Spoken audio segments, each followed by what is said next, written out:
Hi everyone. I have a fun book picked out.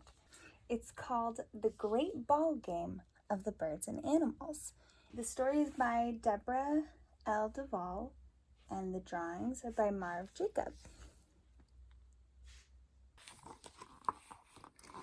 In those days, the animals decided to challenge the birds to a game of stickball. Hurry! The little creature shouted to his tiny companion. We must keep up with them.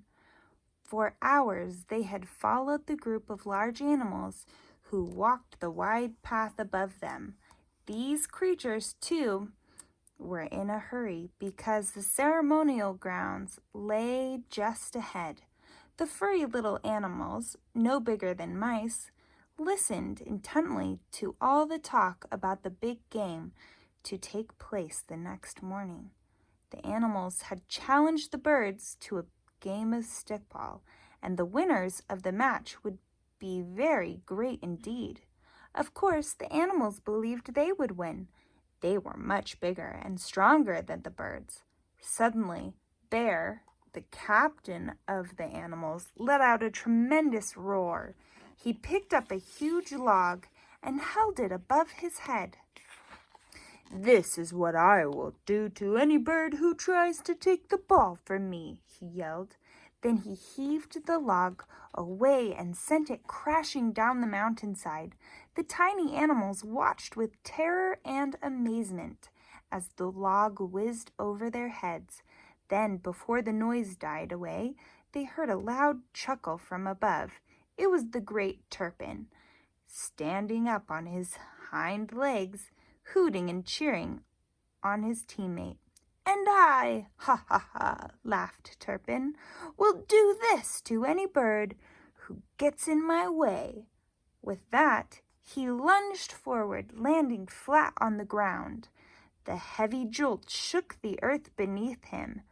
Then he jumped up and threw himself down again, bringing a great round of approving shouts from his friends.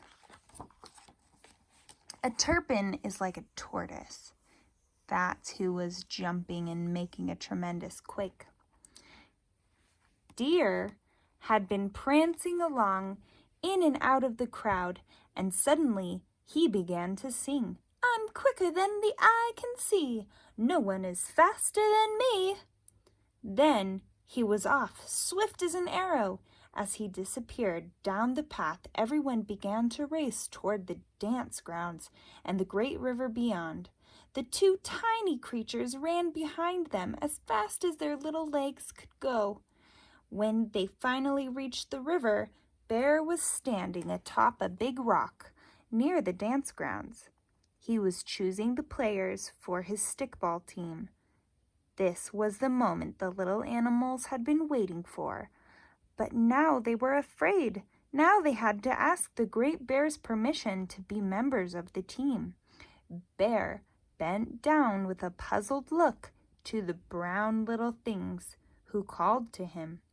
What is it you want? He asked as quietly as he could. I am busy selecting my team. Oh, Great Bear, we are small, but we are quick and brave. We want to be part of your team.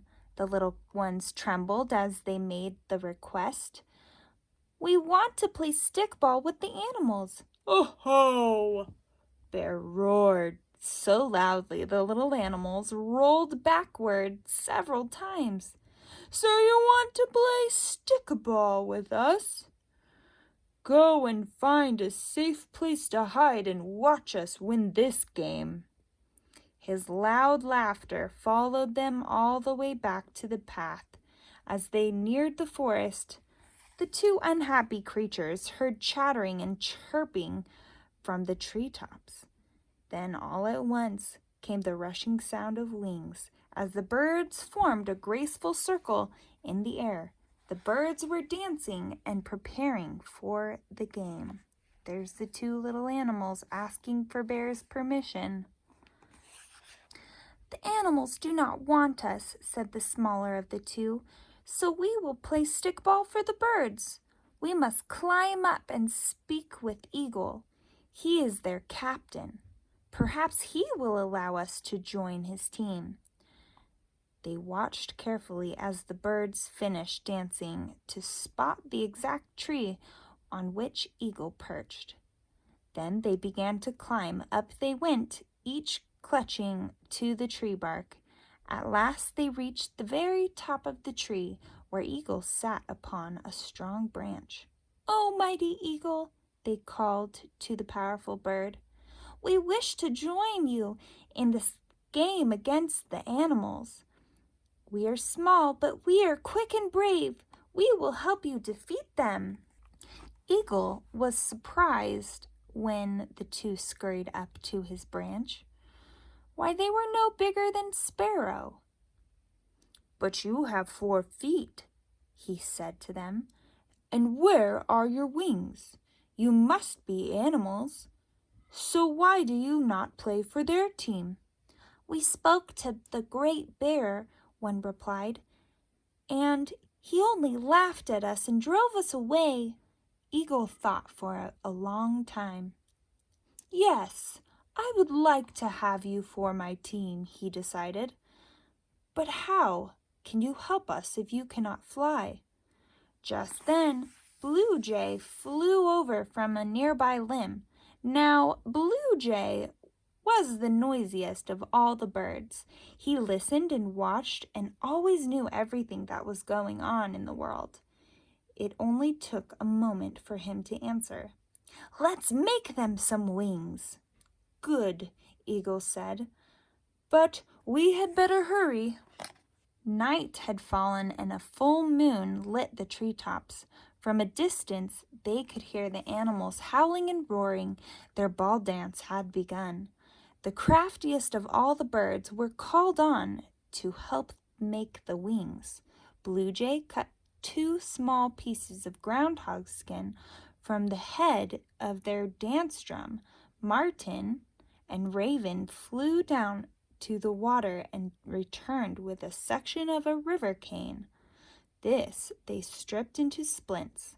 The splints were fastened to the forelegs of the smallest furry creature. Then the groundhog skin was stretched across the splints and attached to his front feet. Now he had a beautiful set of wings. Then Eagle gave him a name. From that day, he was to be called Tlameha, the bat. He and Blue Jay took turns darting through the trees with a game ball. Eagle was pleased with the newest team member, but now they must design another set of wings for his friend. All the skin from the dance drum had been used. Again, it was Blue Jay who came up with the answer. "Look here at his skin on his sides," said Blue Jay. "If we pull and stretch the skin toward his feet, I think this little one can fly." The tiny creature held tightly to a tree limb as 3 birds gathered on each side of his body. Gently they began to tug and pull at the skin on his sides until it stretched away from his body and legs. Now he could sail through the air by holding all 4 feet outstretched. Eagle said, "You too shall have a new name. From now on, you will be called Tewa, the flying squirrel." The next morning, Hawk, who had been keeping watch of from the tallest tree, gave his signal cry. The stickball game was about to begin. At once, all the birds echoed with loud shrieks. The animals were waiting at the river bank. They all screamed back a reply.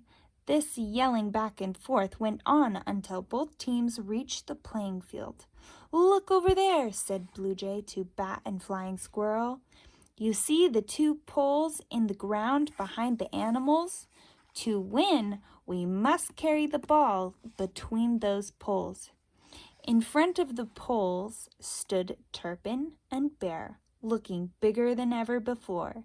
Blue Jay pointed to another set of poles at the far side of the field. Those poles are the poles that we must defend. The animals will try to reach them. The birds took their places in the trees just above their goal poles. Everyone was tense and ready to begin. Rabbit, the trickster, had been chosen to start the game. He stood in the center of the field. Terrapin, Deer, and Bear waited near him at the very edge of their boundary. For a moment, all was silent. Every eye was turned to the ball in Rabbit's paw. He looked from the birds to the animals and then back again. He also looked for a quick escape route from the paths of Terrapin and Bear. Suddenly, he threw the ball high, high into the air, then dashed for the safety of the trees. The ball was coming down again fast. Terrapin and Bear jumped for it at the same instant. But Terrapin wanted the ball. He slapped Bear down with his powerful arm, then jumped on Bear's back. The ball was headed straight into his woven stick, but then it was gone. Something furry and brown had snatched the ball right out of his reach and carried it to a nearby tree. It was Flying Squirrel. Terrapin did not have much time to think about this because Bear jumped up with a mighty heave and flung the big turtle on his back, leaving him helpless in the middle of the field. From the tree, Flying Squirrel whistled to Bat, who caught the spinning ball just above the heads of Wolf and Deer. Deer leaped as high as he could, thrusting his horns into the air. But Bat darted in and out of the deadly horns and soon had Deer turning circles in the field.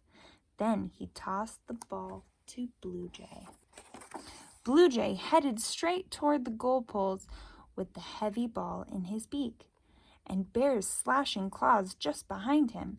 He was getting closer and closer to victory when a loud racket made him look sideways into the forest. It was Rabbit, banging on his drum and yelling at the top of his lungs. Then Blue Jay, who knew everything, dropped the ball. Rabbit was hopping up and down with pride as Bear hurried after the fallen ball, but Martin was faster. Bear's stick just missed her as she fluttered over his head and pitched the ball to Bat. This time, Bat did not take any chances. Holding tightly to the ball, he flapped his little leather wings and rose high into the air. Then he began to dive, gaining speed as he went and carried the ball through the poles, passing right in front of the mighty Bear.